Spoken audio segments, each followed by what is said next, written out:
Deodorant, very important.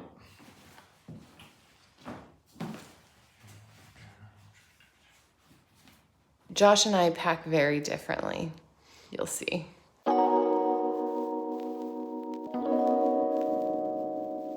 Okay, so we're almost done with the Camino.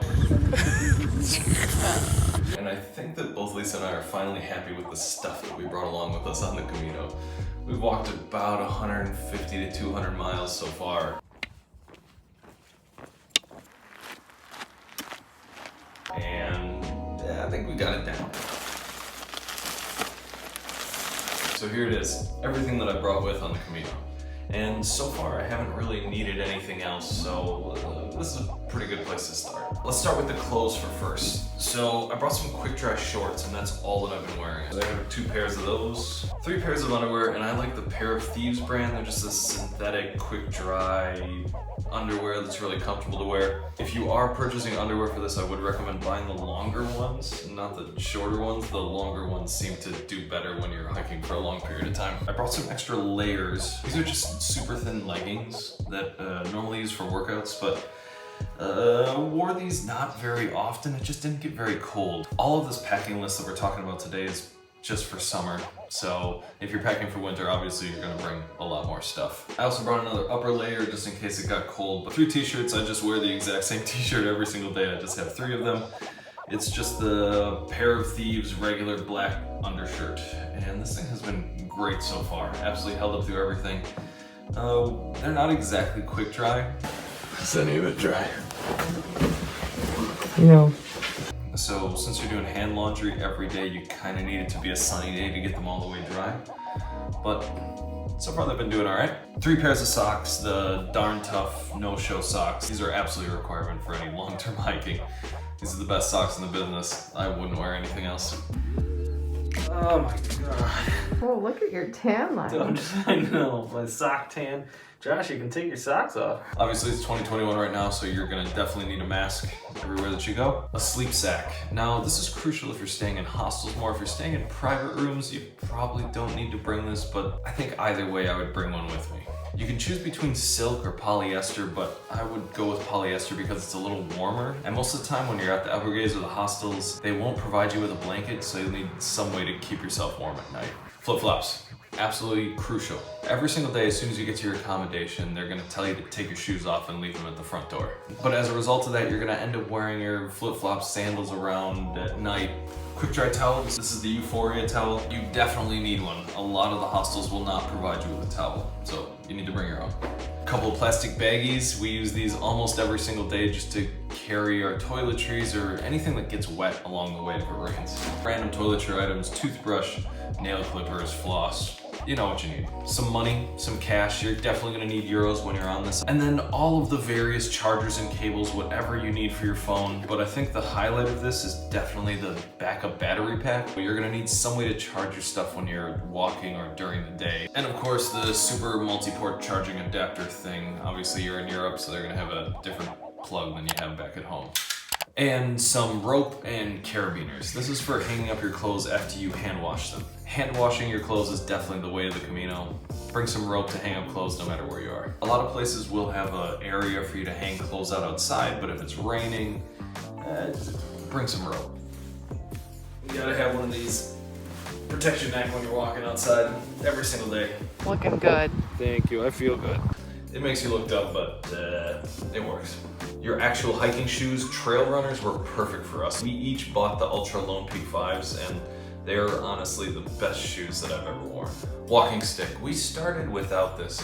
We thought that we didn't need it, but boy were we wrong. We use this every single day now, and we absolutely love having a walking stick. It just helps you get up and down those long hills and just makes the whole hiking experience a lot easier. And then water bottles. All that we have is 1/2 liter bottle and then one 1.5 liter bottle. And this is honestly a bit overkill. And that's because every 3 to 5 kilometers there's a place to fill up your water. You'll definitely need your Pilgrims Passport as well. You'll get this wherever you start, usually on your first day or the night before you start walking. What this does is this tells everyone that you're a pilgrim, that you're doing the Camino as a pilgrimage. So this gets you access to all of the pilgrims hostels, which are definitely the cheapest way to stay. And then you get stamps along the way that show that you've actually actually done the thing and that you've stayed and walked the entire thing. And last but not least, the backpack. Now, I brought the Cotopaxi Alpha 35, this big old thing. And honestly, this was not the right backpack to bring. And there are a couple reasons for that. One, it's not really a hiking backpack. We actually left the hip belt strap that came with this thing at home, and that's because the hip belt strap is basically useless. So we DIY'd it. Still not sure if this actually does anything, this yoga belt, hip belt replacement strap. And used a yoga strap that works okay. But basically this thing is way too heavy for what you're trying to do and honestly way too big. What you should get is something like what Lisa has that we'll show you in a second. Somewhere between 20 and 30 liters will do you just fine. And as far as overall weight for all this, I'm at about 15 pounds, and I think that's about right for walking the Camino. Wow, this is so nicely organized. Now that we've been on the Camino for about 2 weeks, I feel like actually what I packed was just what I needed. There were a couple of things that I got rid of and a couple of things that I swapped out, but this has been just right for me. I brought 2 dry fit t-shirts, one which I'm wearing. These I got from Decathlon for like $5, and they've been great, super light, super easy to wash and clean and dry. 2 t-shirts and 1 tank top. Now some of you might think this is overkill, but I'm really, really glad that I brought these. This is my sleep shirt, but these 2 extra shirts have been nice because after a long day of Camino, you don't want to wear your dry fit shirts, especially if you're going out to dinner, you want to wear something different. I brought these and it's been nice to change into. I brought 1 pair of wide leg pants, and mostly these are my travel pants. They're really comfortable. They're not for hiking, but again, this has been really nice to have and change into once we get to a location. I brought 2 pairs of darn tough ankle socks for women, and these have been really great. I was really worried about getting blisters, but so far I've had no issues at all. I brought 1 pair of leggings, especially when it's cold. I've honestly only worn them once or twice in this whole hike, and that's because it's been so warm. So I have 1 pair of hiking shorts that are dry fit, 2 sports bras, 1 dry towel, which has been really handy, sleep liner, first aid kit. Definitely recommend bringing this. Even if you don't think that you'll get blisters or cuts or anything, it's still helpful to have. And in here we have second skin for when you feel a hot spot and you want to take care of that blister before it forms. And a sewing kit, surprisingly, for in case you do have blisters. Sunglasses, passport, of course. Sunscreen, super important, especially for that middle section of the Camino where there's no shade and ton of sun. I don't wear a lot of hats usually, but this hat has been extremely useful, especially during that middle section too.